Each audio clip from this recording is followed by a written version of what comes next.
ورحمة الله وبركاته. إن الحمد لله نحمده ونستعينه ونستغفره ونؤمن به ونتوكل عليه ونعوذ بالله من شرور أنفسنا ومن سيئات أعمالنا. وإذ قلنا للملائكة اسجدوا لآدم فسجدوا إلا إبليس أبى واستكبر وكان من الكافرين. وقلنا يا آدم اسكن أنت وزوجك الجنة وكلا منها رغدا حيث شئتما ولا تقربا هذه الشجرة فتكونا من الظالمين. فأزلهما الشيطان عنها فأخرجهما مما كانا فيه وقلنا اهبطوا بعضكم لبعض عدو ولكم في الأرض مستقر ومتاع إلى حين. فتلقى آدم من ربه كلمات فتاب عليه إنه هو التواب الرحيم. اللهم أرنا الحق حقا وارزقنا اتباعه وأرنا الباطل باطلا وارزقنا اجتنابه. اللهم علمنا ما ينفعنا وانفعنا بما علمتنا وارزقنا علما. رب اشرح لي صدري ويسر لي أمري واحلل عقدة من لساني يفقه قولي. برادران اسلام، واجب الاحترام بزرگوں، دوستوں اور عزیز ساتھیوں، لائق احترام ماؤں اور بہنوں، تفسیر کا جو سلسلہ آپ لوگوں کے سامنے ہے، اس میں ہم نے گزشتہ کا جو مضمون پڑھا ہے، اس میں اللہ تعالی نے تخلیق کائنات کے بعد تخلیق انسانیت کے بارے میں تفصیل بتائی ہے، لیکن اس کی غائیت، اس کا مقصد جب تک ذہنوں میں نہ رہے گا، ان آیتوں کی اصل حقیقت تک پہنچنے کے لیے آپ کو اس کی تفسیر کی اصل غائیت اور مقصد کو سمجھنا بہت ضروری ہے۔ غائیت اور مقصد کیا ہے؟ نمبر ایک، انسان اس دنیا میں آیا ہے بے مقصد نہیں ہے، بلکہ با مقصد آیا ہے، کسی کام کے لیے آیا ہے، کسی کے طرف سے آیا ہے، نہ خود آیا ہے نہ خود پیدا ہوا ہے، نہ بیکار آیا ہے نہ شتر بے مہار آیا ہے، بلکہ باقاعدہ کام کی تجویز کے بعد تخلیق ہوئی ہے، کام کی تجویز کے بعد تخلیق ہوئی ہے۔ اسی وجہ سے ابتداءً جو ذکر اللہ تعالیٰ نے کیا ہے وہ تخلیق آدم کے سلسلے میں خلقیت یا ابتداء، جیسا کہ دوسرے صورتوں میں آیا ہے کہ انی خالق بشرا من صلصال من حمأ مسنون، کہ میں ایک بندہ بنانے والا ہوں جو کھنکھناتی ہوئی مٹی گارے سے۔ لیکن یہاں سورت کی ابتدا میں یہ بات ذہن میں رکھیے اچھی طرح، سورہ بقرہ کا جو ذکر آدم و ابلیس کا آیا ہے، یہ تقریباً کل قرآن میں 7 مرتبہ آیا ہے، 7 مرتبہ مفصل ذکر ہے اس کا، اور 7 مرتبہ کا آخری مرتبہ ہے جو سورہ بقرہ میں آیا ہے۔ کیوں؟ ترتیب پہلے مکی صورتوں کی ہوئی، بعد میں مدنی صورتوں کی ہوئی، لیکن ترتیب مصحف پہلے بقرہ رکھا گیا، بعد میں مکی صورتوں کو لایا گیا ہے، لیکن ترتیب نزولی کی حیثیت سے پہلے مکی صورتیں ہیں پھر مدنی صورتیں ہیں۔ تو 7 مرتبہ آدم و ابلیس کا قصہ دہرایا جا چکا ہے، اور جب یہ اتر رہا ہے سورہ بقرہ کے اندر، یہ 7واں اور آخری مرتبہ ہے، لیکن ترتیب میں ہم پڑھتے ہیں تو یہ سب سے پہلی مرتبہ ہے، بعد میں آئیں گے وہ 7 واقعات 6 جگہ۔ لیکن جہاں کہیں بھی وہ شروع ہوا ہے وہاں پر تخلیق آدم سے شروع ہوا ہے، لیکن یہاں جب شروع ہوا ہے تو وہاں پر تخلیق آدم سے پہلے کام کیا ہے آدم کا وہ شروع ہوا ہے۔ وَإِذْ قَالَ رَبُّكَ لِلْمَلَائِكَةِ إِنِّي جَاعِلٌ فِي الْأَرْضِ خَلِيفَةً. یاد کرو وہ موقع جب ہم نے کہا تھا ملائکہ سے کہ ہم ایک خلیفہ بنانے والے ہیں. پہلے ذکر ہوا ہے کام کا، کیا کام ہوگا اس کا، یہ پہلے ذکر ہوا ہے. بعد میں تخلیق آدم. تو ایک کام کی غائیت اور مقصد کی وجہ سے کہ تم آئے ہو، نہ تم اپنے جی سے آئے ہو، نہ تمہارا جانا ہی اپنے جی سے ہے. آدمی لاکھ کوشش کرے مرنے کی، مر نہیں سکتا الا ہے کہ اللہ تعالیٰ مقرر کرتا. کتنی چیزیں ہیں، کتنے لوگ ہیں جو آپ دیکھتے ہیں کہ بڑے بڑے بلڈنگوں سے گر جاتے ہیں لیکن بچ جاتے ہیں، موت کے یقینی امکانات ہو جاتے ہیں لیکن بچ جاتے ہیں. کیا کیا جائے؟ خودکشی بھی انہیں راست نہیں آتی. کئی لوگ ہیں خودکشی کرنے کی کئی مرتبہ کوشش کرتے ہیں لیکن مرتے نہیں، جان باقی ہے، بچ جاتے ہیں. کئی لوگ ہیں جو موت سے ڈرتے رہتے ہیں، ہزار طریقے سے اپنے آپ کو پروٹیکٹ کرتے ہیں لیکن مر جاتے ہیں. نہ آنا اس کی طرف سے اپنے جی سے ہے، نہ جانا اس کی طرف سے اپنے جی سے ہے. یہ تو کل کا کل میرے قبضے میں ہے اور میں نے تمہیں بھیجا ہے، بالکل بامقصد بھیجا ہے. انسانوں، نہ تم بے مقصد آئے ہو، نہ شتر بے مہار آئے ہو کہ جو چاہے کرنے لگو. نمبر ایک. نمبر دو، جب آئے ہو تو یہ بھی یاد رکھو کہ تمہارا جو آنا اس کائنات کے اندر ہوا ہے، یہ کل کائنات سے تم افضل ہو. تمہارا اپنی قدر و قیمت کو تم پہچانو. یہ نہیں کہ تم اپنے آپ کو ذلیل کرنے لگو، یہ نہیں کہ تم اپنے آپ کو ان چیزوں سے ڈرنے لگو یا ان چیزوں کے سامنے اپنے سر کو جھکا دو جو تمام چیزوں کو صرف تمہارے لیے پیدا کیا گیا ہے. یہ کل کائنات تمہارے لیے ہے. تم اتنے معزز ہو، حتیٰ کہ اتنے معزز ہو گئے کہ ہم اس کی اعزاز کے طور پر کل ملائکہ سے سجدہ لیا تھا. ورنہ اگر دیکھا جائے تو حقیقتاً سجدہ صرف اللہ کے لیے، کسی کے لیے سجدہ جائز نہیں ہے. امت محمدیہ کی شریعت محمدی میں تو کسی کے لیے جائز نہیں ہے، کسی کے لیے. ہاں پچھلی امتوں میں تھا،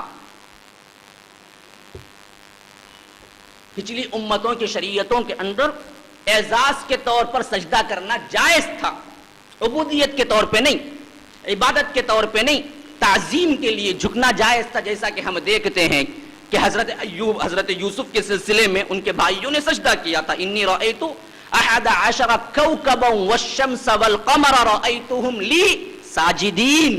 سجدہ کرتے ہوئے ہم دیکھتے ہیں. ورفع ابویہ علی العرش وخروا له سجدا. جب وہاں پر پہنچے، کہاں پر؟ مصر میں، یوسف کے پاس، ان کے بھائیوں نے اور ان کے ماں باپ نے سجدے میں گر پڑے. تعظیم کے لیے جائز تھا. لیکن ہماری شریعت میں جہاں جائز ہے، کسی بھی نیت سے ہو، عبودیت ہو یا اگر احترام ہو، ناجائز ہے.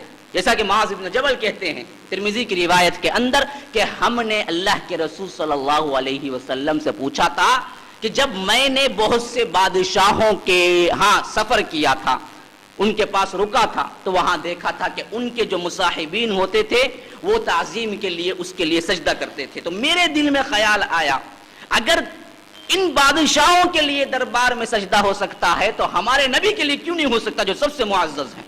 تو میں نے جب واپس آیا اس سفر سے تو حضرت محمد الرسول اللہ صلی اللہ علیہ وسلم سے پوچھا کہ اے اللہ کے رسول، آپ کے لیے ہم سجدہ کیوں نہ کر لیں؟ اللہ کے رسول صلی اللہ علیہ وسلم نے اس کا جو جواب دیا ہے وہ یہی کہ اگر سجدہ اس امت میں کسی کے لیے جائز ہوتا تو یہ جائز ہوتا کہ بیوی کے لیے شوہر کو سجدہ کرے، لیکن اس کے لیے بھی جائز نہیں ہے تو کسی کے لیے جائز نہیں ہے. تو یاد رکھیے یہ عبودیت کا اور احترام کا انتہائی اونچا مقام ہے.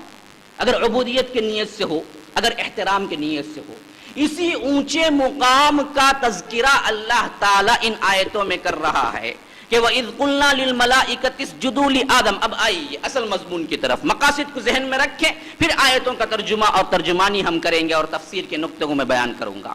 یہاں پر آیت وَإِذْ قُلْنَا لِلْمَلَائِكَةِ اسْجُدُوا لِآدَمَ فَسَجَدُوا إِلَّا إِبْلِيسَ. اس کی ترجمہ گزشتہ کے مضمون میں گزر چکا ہے. مضمون کے مناسبت سے میں نے ایک آیت اوپر سے کیا ہے چارٹ بنائی ہے آپ کو.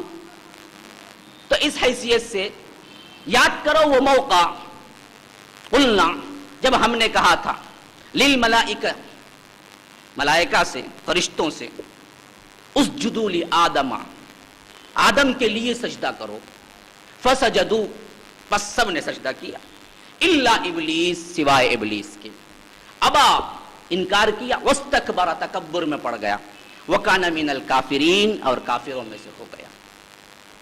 اب آیت میں دیکھیے سجدے کا لفظی ترجمہ ہم کیا کریں گے؟ سجدہ ہی کریں گے. بہت سے مفسرین نے اس کے اور معنی لیے، تذلل کے لیے، احترام کے لیے، لیکن وہ جو انتہائی اعلیٰ مقام ہوتا ہے احترام کا، یہ کس سے کروایا جا رہا ہے؟ انتہائی مقدس جماعت سے.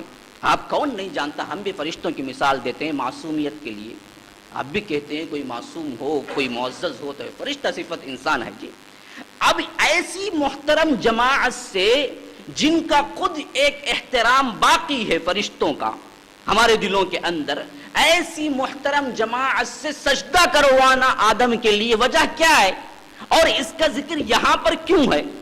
ایک بات ذہن میں رکھیے، مقصد کی جو تاکید اللہ تعالیٰ دلانا چاہتا ہے کہ انسانوں تمہارا جو مقام و مرتبہ اس دنیا میں بنا کر ہم نے بھیجا ہے یہ کوئی معمولی مرتبہ نہیں ہے. یاد رکھیے انسان جب اپنے مرتبہ کو پہچانتا ہے نا، کبھی گری ہوئی حرکت نہیں کرتا. کبھی دل میں خیال بھی آئے، اب مثلا سمجھے کسی آفس کے آفیسر ہیں، مینیجر ہیں، آپ کوئی چپراسی کا کام کریں گے اس آفس میں؟ آپ مینیجر کی پوزیشن ہے، آپ کو واچ مین کا کام کریں گے کبھی آپ اس مینیجر کی سیٹ پہ بیٹھے ہوئے کبھی آپ اس کے آفس کے رولز کی خلاف ورزی کریں گے؟ سوچیں گے کبھی؟ اگر دل میں خیال آیا بھی تو پہلا خیال یہ آئے گا نہیں میں نہیں کر سکتا، کوئی اور کرے تو کرے، یہ میرا مقام نہیں، میں مینیجر ہوں یہاں پر. باہر جائیں آپ کتنی انہیں کھلواڑ کریں یہ کوئی اور بات ہے.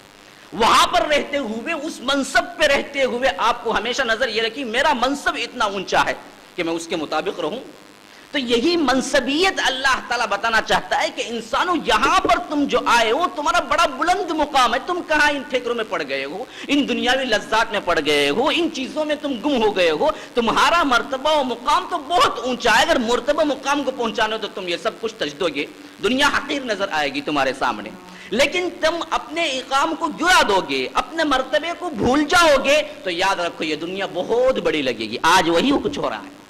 آج انسان اس دنیا کو اٹھا کے سر کے اوپر کیوں رکھ رہا ہے؟ وجہ اس کی یہ ہے کہ وہ اپنے مرتبے کو بھول چکا ہے. اللہ تعالیٰ مرتبہ یاد دلانا چاہتا ہے تمہارا مرتبہ یہ نہیں ہے. دراصل تم تو بہت معزز ہو، تمہارے لیے تو ہم نے فرشتوں کو حکم دیا تھا کہ سجدہ کریں. دل ملائکۃ اسجدوا لآدم. اچھا اب جب انکار ہوا ہے ابلیس کا، یاد رکھیے اس نے اللہ کی کوئی معصیت اور عبودیت سے انکار نہیں کیا تھا. انکار تو ہوا تھا آدم کے لیے سجدہ کرنے سے، اس نے اللہ کی عبادت سے انکار نہیں کیا. لیکن یاد رکھیے اس کی سزا بھی کیا ملی ہے اس کے لیے؟ زندگی بھر کے لیے رائندہ درگاہ ہو گیا، مایوس کر دیا گیا. اسی سے ابلیس نام پڑا ہے، مایوس نا امید ہو جانا. اور اللہ تعالیٰ نے گارنٹی دے دی کہ جہنم میں تجھ سے لَأَمْلَأَنَّ جَهَنَّمَ مِنَ الْجِنَّةِ وَالنَّاسِ أَجْمَعِينَ کہ تجھ سمیت جتنے بھی تیری پیروی کریں گے سب کو بھر دوں گا. لیکن کیا گناہ ہے؟ گناہ یہ نہیں کہ وہ اللہ کی عبادت کا انکار کیا، وہ آدم کے سجدے کا انکار کیا تھا، آدم کے لیے سجدے کا انکار کیا تھا. تو یاد رکھیے واقعہ تخلیق کا جو ہے اگر اس پر انسان غور کرے کہ اس سے ہمیں کیا نتیجہ اخذ ہوتا ہے تو یاد رکھیے کہ انسان کی شرف اور منزلت کو اللہ نے اتنا بلند مقام دیا ہے، اتنا بلند مقام دیا ہے کہ کائنات کے جیسا کہ روایتوں میں آیا 18,000 مخلوقات ہیں، 18,000 صنفیں ہیں اور ان میں کئی ہزار پھر مخلوقات ہیں. سمندر کا ایک عالم ہے، سمندر کے عالم میں مچھلی ہے یہ تو ہم جانتے ہیں، ایک عالم مچھلیوں کا ہے. لیکن ایک مچھلی میں کتنے صنف کی مچھلیاں ہیں یاد ہے؟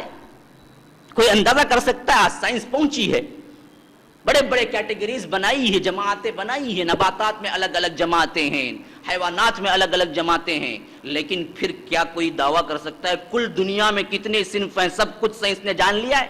ابھی تو بہت کم جانا ہے، ابھی بہت جاننا باقی ہے. تو اتنے بڑے عالم ہیں، اتنی مخلوقات ہیں، ان تمام میں سب سے افضل، سب سے معزز انسان کو بنایا ہے.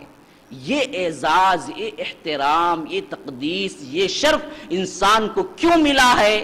اور جب مل گیا ہے تو اس کی پاسداری تمہیں کرنی ہے.